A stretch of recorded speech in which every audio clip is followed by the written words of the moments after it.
I am a retired sanatorium caretaker, and I've got some stories for you. I'll make this bit short and sweet. I doubt you folks want to hear my life story, so I'll just cut to the chase. I've spent the past nearly 30 years, oh hell, it'll be 30 years next year, working as a caretaker for an old abandoned sanatorium. Technically, we'd call it a psychiatric hospital here, but it's about a 45-minute drive from a mid-sized city here in the UK.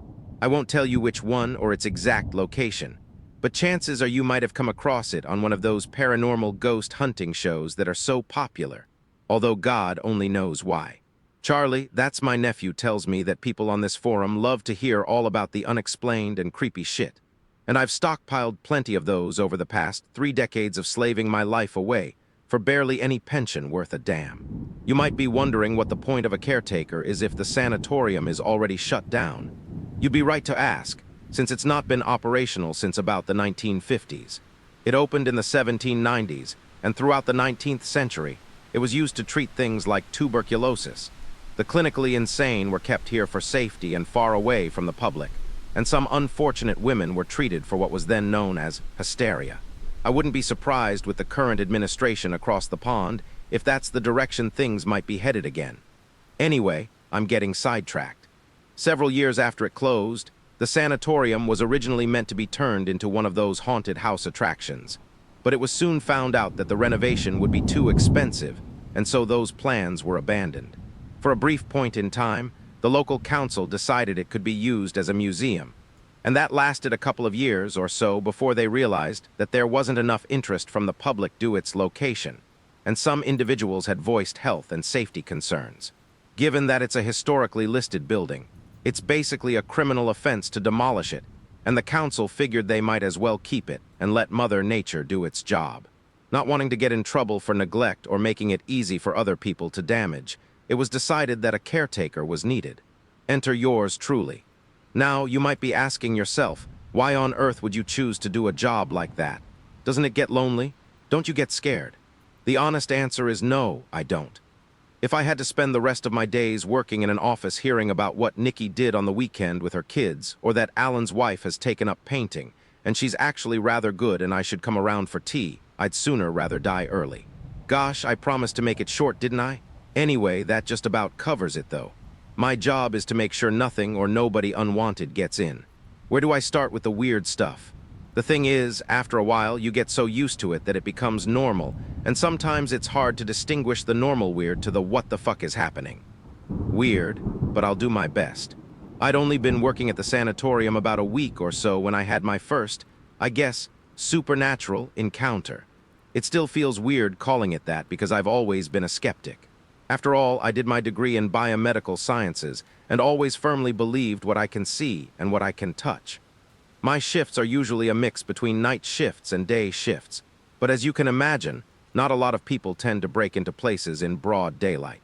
Night shifts typically start around 10 p.m. and finish in the wee hours, and it's usually a steady patrol around the property, starting on the ground floor, working my way to the basement, then up to the first and second floor. Rinse and repeat, and it makes for a very boring 8 hours, so I usually pack a book, some crosswords. A couple of Christmases ago, my sister's family gifted me one of those Nintendo Switches because I rather like those farming games, and it's an easy way to kill time. I was about 4 hours into my shift and ready for my second cup of coffee to stay awake.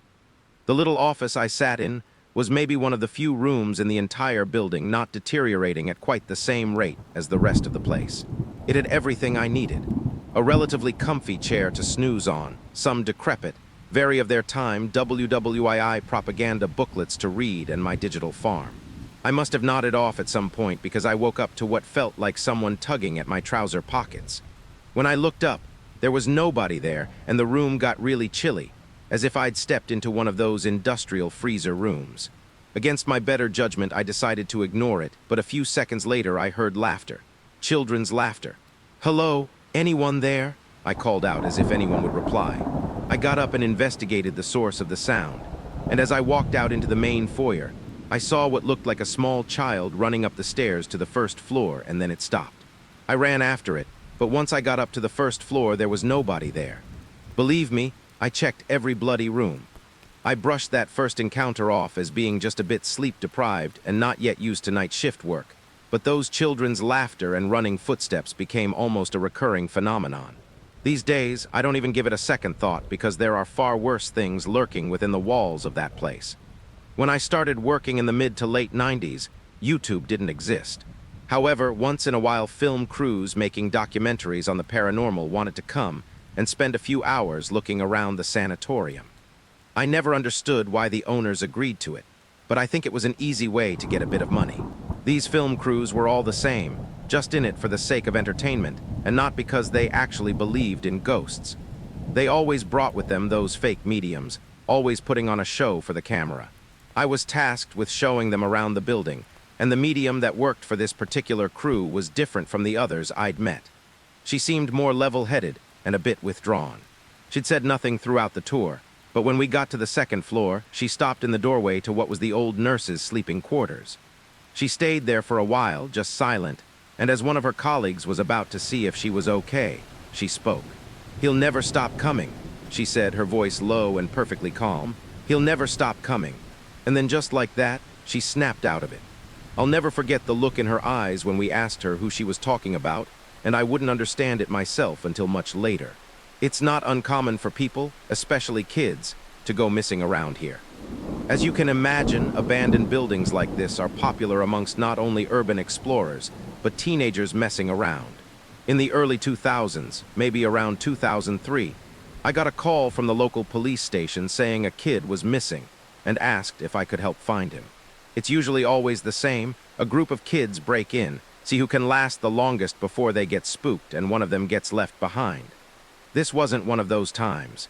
Apparently, a family was camping in the campground not far from the hospital, and when the parents woke up to see their son missing, they called the police. I found the kid, pressed up against the wall in the basement, scared out of his mind, and when I asked what had happened, he told me the man in the tweed said to come meet his friends, and when they got here, he'd been left alone, except for the company of a little boy who'd run around laughing. Now the man in tweed, just thinking about him sends shivers down my spine. The first time I met him was about a few years into my contract. I'd parked up my car as I always did and unloaded my stuff when I noticed someone standing on the front porch of the building. He was an odd bloke, wearing a pair of brown tweed trousers and a matching suit with a pocket watch hanging out from his right pocket and a cigar in the other. "You all right, mate?" I called out. "Can I help you?" "You must be Alan," said the stranger confidently. "Your boss told me I'd find you here. I'm the surveyor." I immediately knew it was bullshit, because if there's one thing my boss is good at, it's keeping me in the loop with what's going on. Not to mention that I sure as hell know there is no surveying being done of the property. "At this time of night?" I asked. "Oh right, yeah." The stranger scratched his head. "This is really embarrassing, but I was here earlier with your boss and left my bag inside, and I need it for work, so if you could just let me in so that I can grab it real quick and be out of your hair." Something about the way he smiled as he looked at me seemed almost uncanny, and every inch of my body told me this was a bad idea. "I'm really sorry, but if anything was left in there my boss would have told me. I'll have a look on my shift, and if I find something I can hand it into the office and you can pick it up from there. Unfortunately, I can't let anyone inside as we have rules to follow, and I'm sure you'll appreciate that." A silence lingered between us, and the expression in the stranger's face shifted to something between annoyed and amused. "Man of principle," he chuckled. "I respect that. All right, I'll be on my way. Let me know if you find something." "Will do," I promised. "I'll be seeing you very soon, Alan." The man lifted his hat and walked off into the woods. I realized then that there was no other car parked and no conceivable way that he could have easily gotten here. I rang my boss not long afterwards, and he confirmed my fears. He'd never scheduled an appointment with a surveyor and hadn't been to the property for a few days. He told me to let him know if this stranger showed up again, and I said I would. The moment I hung up my phone, I suddenly recalled what that psychic medium had said. "He'll never stop coming." Oh shit, is that the time? I got a bit carried away, but I hope you've enjoyed reading some of these stories. It's actually nice getting them off my chest. If you have any questions or want me to share some more, let me know. I wish we'd have had the internet and forums like this back when I first started.